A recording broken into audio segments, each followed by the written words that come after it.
সমাধান খুঁজে খুঁজে ক্লান্ত হয়েছ যারা, সমাধান যদি পেতে চাও।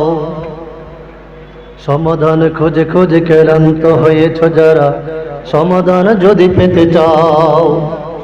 সব পথ গিয়ে বলে কোরআন দেখো খুলে, সমাধান যদি নিতে চাও। সমাধান খুঁজে খুঁজে ক্লান্ত হয়েছ যারা, সমাধান যদি পেতে চাও। সব পথ গিয়ে বলে কোরআন দেখো খুলে, সমাধান যদি নিতে চাও। কোরআন ধরি না বলে, কোরআন পড়ি না বলে, চারদিকে হয় লাঞ্ছিত। কোরআন জানি না বলে, কোরআন মানি না বলে, সব অধিকার বঞ্চিত। ঠিক কিনা? কোরআন জানি না বলে, কোরআন মানি না বলে, চারদিকে হয় লাঞ্ছিত। কোরআন পড়ি না বলে, কোরআন ধরি না বলে, চারদিকে হয় লাঞ্ছিত। মিথ্যা মরিচিকার পিছে না ঘুরে মিছে মিছে, মিথ্যা মরিচিকার পিছে না ঘুরে মিছে মিছে, কোরআনটা বুকে তুলে নাও। সমাধান খুঁজে খুঁজে ক্লান্ত হয়েছ যারা, সমাধান যদি পেতে চাও। সব পদ গিয়ে বলে কোরআন দেখো খুলে, সমাধান যদি নিতে চাও। সমাধান খুঁজে খুঁজে ক্লান্ত হয়েছ যারা, সমাধান যদি পেতে চাও। কোরআনে লেখা আছে সংসার নীতি, আর কি হবে রাষ্ট্রের নীতি। কোরআন বাস্তবায়ন হলে দূর হবে যত সব দুর্নীতি। কোরআনে লেখা আছে সংসার নীতি, আর কি হবে রাষ্ট্রের নীতি। কোরআন বাস্তবায়ন হলে দূর হবে যত সব দুর্নীতি।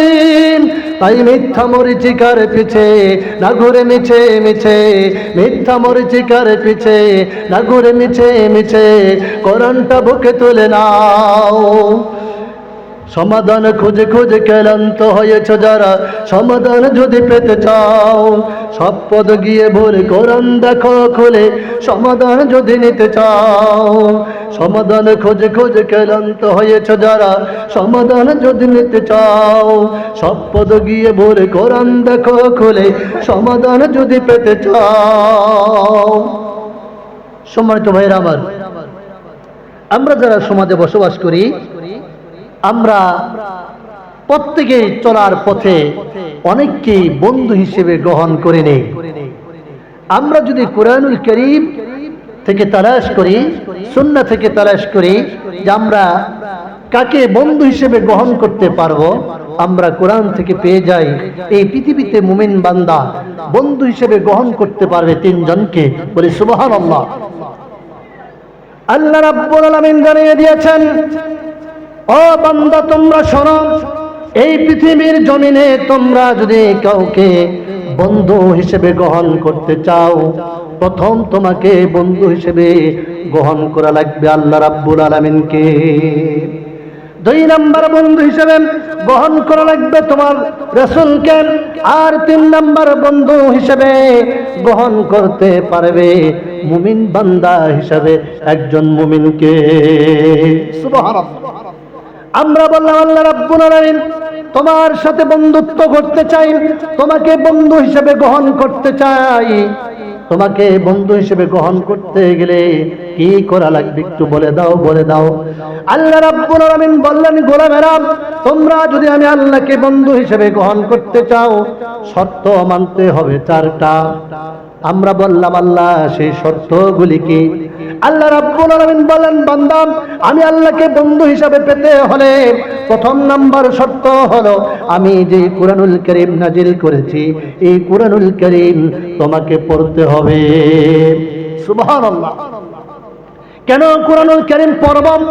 কারণটা হলো, ও বাংলার জাতি ভালো করে একটু বুঝবেন, আল্লাহ পাক আপনার জন্য প্রথম ফরজ কিন্তু সালাতকে করেন নাই, রোজাকে প্রথম ফরজ করেন নাই, হজ প্রথম ফরজ করেন নাই।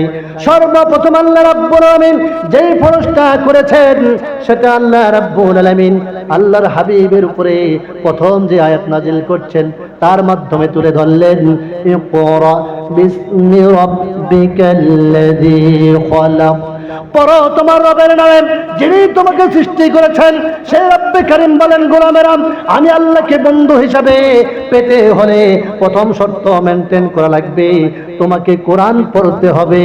তারপরে আল্লাহকে বললাম রব্বুল আলামিন 2 নাম্বার শর্ত কি? আল্লাহ বললেন কোরআন পড়লে হবে না, এই কোরআন তোমাকে বুঝতে হবে। তারপরে আল্লাহ রব্বুল আলামিনকে বললাম রব্বে কারীম, রব্বে কারীম 3 নাম্বার শর্ত কি? আল্লাহ বললেন তুমি কোরআন পড়বে, কোরআন বুঝবে, আর 3 নাম্বার শর্ত হলো এই কোরআন তোমাকে মানতে হবে। প্রিয় ভাইরা আমার, আল্লাহ রাব্বুল আলামিনকে বললাম রাব্বুল আলামিন 4th নাম্বার শর্তটা কি একটু আমাদেরকে জানিয়ে দেন। ও বাংলার জাতিরা, এই পৃথিবীর জমিনে আপনি যখন আল্লাহর 1 নাম্বার শর্ত মেনে নেবেন, আপনার কেউ শত্রু হবে না। 2 নাম্বার শর্ত, আপনি কোরআন বুঝবেন, কেউ আপনার শত্রু হবে না।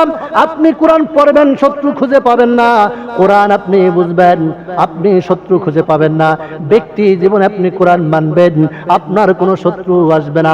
আল্লাহ রাব্বুল আলামিন বলেন বান্দারে, আমি আল্লাহকে বন্ধু হিসেবে পেতে গিয়া 4 নাম্বার শর্ত যখন তুমি পালন করতে যাবা, তোমার বাবা তোমার শত্রু হয়ে যাবে, ভাই তোমার শত্রু হয়ে যাবে, বন্ধু তোমার শত্রু হয়ে যাবে। কারণ 4 নাম্বার শর্তটা আল্লাহ অত্যন্ত কঠিন দিয়েছেন। রাসূল আরবি সাল্লাল্লাহু আলাইহি সাল্লাম মক্কার জমিনে যতদিন কালিমার দাওয়াত দিয়েছেন ততদিন পর্যন্ত তার তেমন শত্রু ছিল না। আল্লাহ রাব্বুল আলামিনের হাবিব সাল্লাল্লাহু আলাইহি সাল্লাম 4th নাম্বার শর্ত যখন কোরআনটাকে সমাজে বাস্তবায়ন করতে গিয়েছেন, তখন তার শত্রুর অভাব হয় নাই। লক্ষ্য করে দেখবেন বাংলার এই জমিনে আল্লামা আহমদ শফি রহমাতুল্লাহ আলাইহি, আল্লাহ তিনার কবর থেকে জান্নাতের বাগান বানিয়ে দেখ বলে আহমেদ।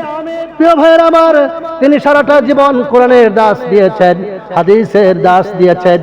তিনি কোরআন পড়েছেন, কোরআন বুঝেছেন, কোরআন অনুযায়ী নিজের জীবন পরিচালনা করেছেন।